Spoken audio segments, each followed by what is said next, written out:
mga kawandos, ang laki ng farm talaga. Siguro din natin talaga kayang libutin tong buong farm. So, for this episode, bale ang ano natin, livestock at saka yung crops. Ito, nasa vegetable area tayo. So, paano natin kung anong ginagawa nila or anong mga tinatanim nila dito sa areas na to.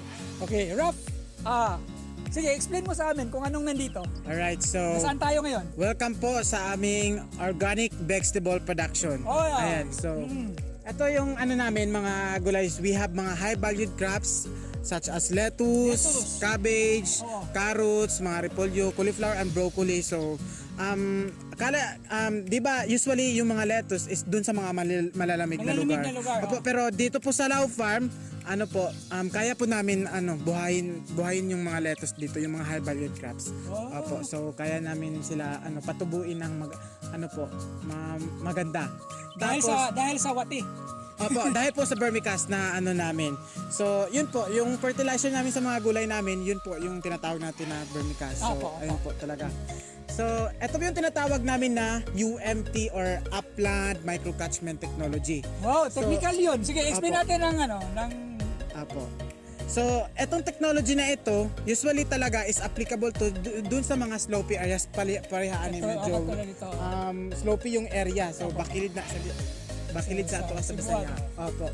So, ayan po. So, kung mapapansin nyo po, we use bunot as our contoured materials. Galing sa anyog ito, no? Opo, yung coconut husk. Coconut husk. Opo, ayan. So, bakit bunot? Unang-una, para may halaga yung bunot, hindi masasayang. Kasi usually talaga sinusunog lang tapos tinatapon. Dito po sa Lao Farm, ayun, ginagamit talaga namin as our contoured materials. At saka, ito po, nakakatulong pananggalang sa soil erosion. Opo. Okay. So kasi nga slopey siya. Oo, Ang tendency ay na bumababa yung mga lupa pagka umuulan. Yes sir, pag may heavy rain, prone to soil erosion ka talaga. May erode talaga yung soil. So that's why we use bunot as our contoured materials pananggalang sa soil erosion. At saka good absorber kasi ng water ang coconut husk, sir. So kahit ilang days pa na walang init, tuloy-tuloy yung may tubig pa rin siya. Kahit ilang days na walang ulan, tuloy-tuloy yung init, still makakasurvive yung pananim mo kasi nami-maintain ang bunot niya yung soil moisture na kinakailangan. Hindi lang pala ito parang aesthetic, talaga siya, may purpose talaga. Yes sir. Tapos maganda din siyang tirahan ng mga good microorganism. Okay.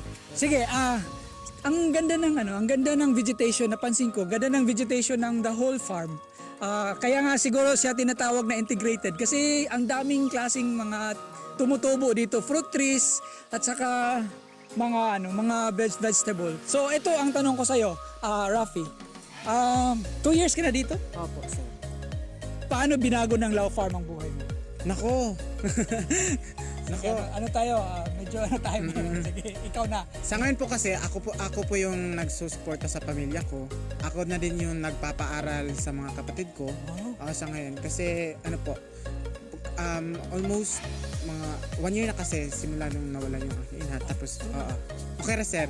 Tapos yun nga, yung parang ako yung nag-take responsibility dun sa mga kapatid ko at saka sa pamilya ko din.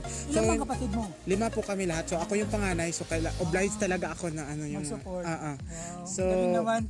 hindi na ako humingi sa tatay ko, so ako na mismo. May love life ka pa ba niyan? Ay, sir. Siya ka love life?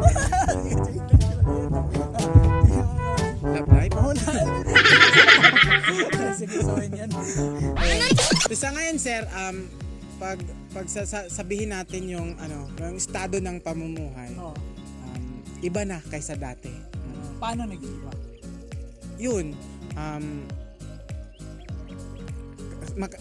nakakasuporta na ako sa pamilya ko. And so, yun nga, tapos nabibili ko na din yung gusto ko. And of course, yun nga, so siguro pagdating ng panahon, so makikita ko na rin na makapagtapos na din yung mga kapatid ko. So hindi sa pamamagitan nito at saka dahil dito sa Lao Farm, so ayan. So matutustusan ko yung pangangailangan ng pamilya ko at the same time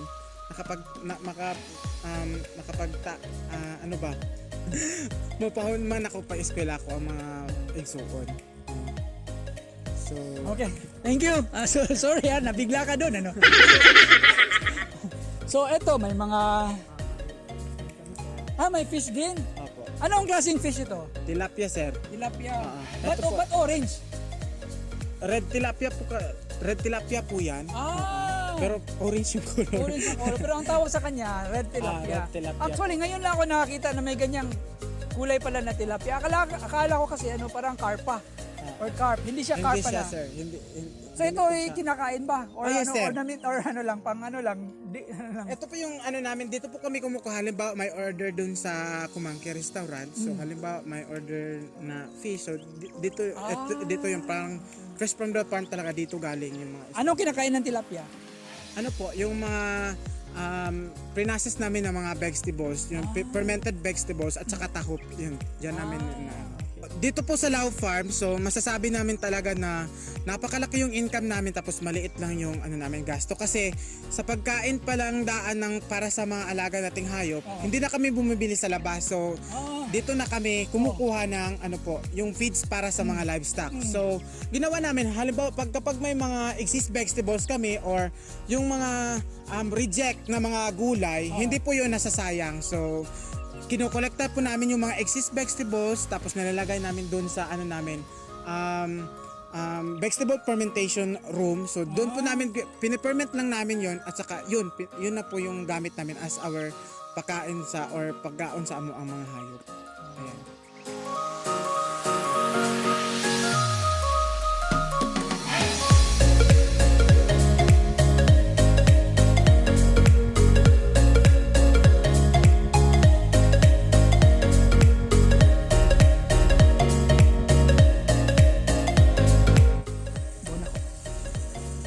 Wow.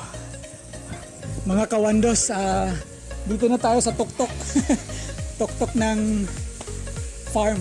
So, dito tayo sa location kung saan sila nagpo-produce ng dairy, no? Yung cow. So, makita nyo, nandito yung mga ang gaganda ng kulay, yung titingkad ng black nila. So, eto, try nating tanungin yung in charge dito ngayon kung kumusta tong mga cow. Hello, are you okay? Ayan. So sa ngayon, yan, pwede kang makakausap kan sandali. Ay, sige. Ano, dyan lang ba? Dyan ka? Gusto mo dyan lang? Ayan, katabi mo talaga ang baka. Sige, yan. Introduce mo nga sarili mo. Ako nga pala si Ayan Romeo. Ako po dito ang nag-manage ng mga baka. Ako po yung tagapakain, nag-milking, nag-alagas kanila araw-araw. Ilang baka ang nandito? Itong 7 ito plus yung may 11 plus yung dyan mga 17 lahat. 17 lahat. So sa 17 na baka, ilan yung nagpo-produce ng milk? Sa ngayon, 6. 6. Wow. So ilang litro ng milk ang nakukuha mo every day nung 6 na baka? Sa umaga, makakuha kami ng 30 plus. Sa lahat ng 6 na yun? Yes, 10 sa pagdating ng hapon, 20 or 19. Wow. Di magkapariha. Di magkapariha. Apo. Oh, so ang dami palang milk na yun. So, ilan na yun? Abilis namin isang araw is 50 plus. 50 plus liters of milk every day. So, itong milk, saan ito ginagamit? Para sa yung pinaprocess doon sa yung choco milk at fresh milk, ang iba yun sa big shop. Okay. So, itong mga baka na to, ang kinakain nila ay mga organic na mga pagkain din, no? Yes sir, yung Sige. mga Explain mo. legumes. Ito yung legumes, ito is napir yun ito. Yung legumes namin is indigo. Indigo. Ang pagpakain namin is 30% na legumes at yung mga napir is 70%. So, ano pala, measured yung mga pagkain nila, no? Yes sir. O, bakit yun yung measurement ng pagkain? Para maraming gatas ang ma-produce nila. Wow, galing naman. So, ilang taon ka na dito nagtrabaho? Mag 3 years na sir. 3 years na. So, before ka nagtrabaho dito, anong trabaho mo dati? Tulong lang sa ama, Tulong sa ama. nag-farmer. Farmer. So sa ngayon, parang ito na yung source ng livelihood mo. Yes, sir. So ang tanong ko, paano nakatulong sa iyo itong pag-aalaga ng baka or pagiging involved mo dito sa Lao Farm, sa buhay mo? Ito ang nakakatulong ito sa akin kasi may mga bagay na ako na napundar gaya ng motor ko dito Wow! dito na kuan yan lahat. Dahil sa baka na to. Yes sir. Ah, Mga sahod namin pili namin ng bayad namin ng motor. wow. So ilang motor na ang meron ka ngayon? Isa pa lang sir. Isa pa lang kasi 3 years pa lang, no? Opo. Ano, may asawa ka na? Wala pa. Wala pa. So naghahanap ka na kasi may trabaho. Pindi. Okay, so mga kawandos, ito pala yung baka nila na kinukuha na nila ng milk na pinoprocess naman nila doon siyempre doon sa baba for yung mga other products nila na organic din. So, anong variety ng mga baka na to? Ito sir is Holstein Jersey. Breed, no? Breed ang tawag? Oh, breed. breed. Sige, anong breed? Holstein Jersey. At Holstein Shanghai. Saan naman galing ito mga baka na to? Yung breed nila is galing sa New Zealand. Oh, hello. Say hi. Say hi.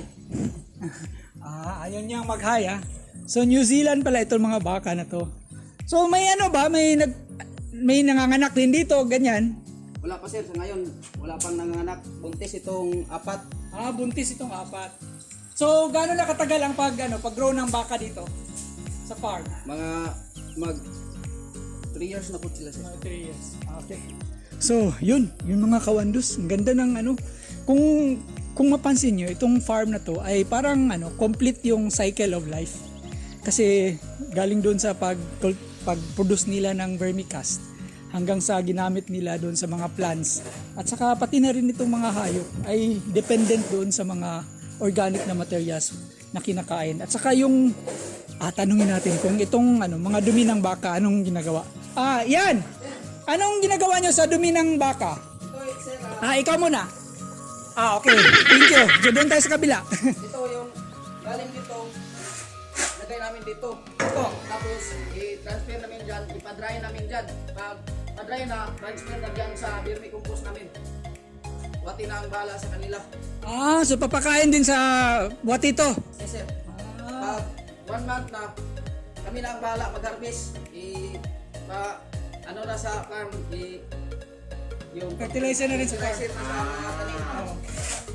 So mga kawandos, hindi lang sila nagpo-produce ng milk. Nagpo-produce pa sila dito ng parang organic fertilizer para sa mga tanim. So talaga na very interesting itong Lao Farm kasi parang fully practicing organic way of life dito sa pag-produce ng mga pagkain. Wow. Sige.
Nasaan tayo ngayon? Ayan, so welcome sa aming flower production area. Ayan po, so lahat may mga iba't ibang klase ng bulaklak andito po lahat sa amin. Tapos, ito yung activity center namin or training center namin. So, the same time, ito din yung farm school namin. So, since we're accredited na din ng TESDA sa Farm School or Assessment Center, sa ngayon po kasi may kasalukuyan po kaming 75 students na kasalukuyan po kumukuha ng Organic Agriculture Production NC2. Wow! Baka may gusto po na mag-aral about Sige, NC2 or kumuha ng paki-invite NC2. sa kanila. Ayan Kausapin po, ng mga kawandos. Sa gusto pong magkuha ng Organic Agriculture Production NC2, sa gustong magkaroon ng NC2 po about Organic Agriculture Production, mag-inquire lang po kayo dito sa Lao Farm doon sa front desk namin sa my office. Ayan, so every Saturday of the week po may may fellowship kami. Ang course gaano katagal? Nasa mga 66 days. 66 days. Opo, yung buong 66 course na days. yun. Oh, yes, sir. Tapos mag-take ng exam sa TESDA. May assessment Assessment. after, ayun. So pag makapasa ka sa assessment, then ayun, may NC2 ka na, National Certificate ka na. On organic farming. Opo, Wow, about organic farming.